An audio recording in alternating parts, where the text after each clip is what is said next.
Khyber Pakhtunkhwa assembly میں نئے مالی سال کا 96 ارب روپے کا سرپلس بجٹ پیش کر دیا گیا۔ محصولات کا ہدف 1456 ارب روپے رکھا گیا۔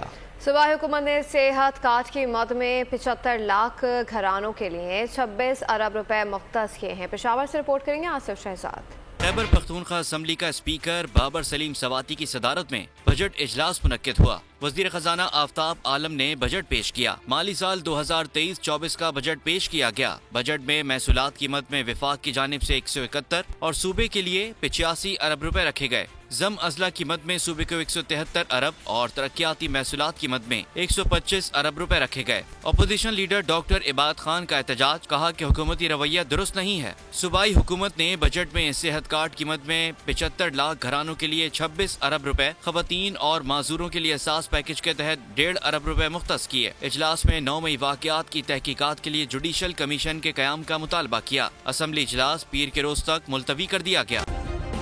سبسکرائب کریں اور بیل دبائیں تاکہ کوئی خبر رہ نہ جائے۔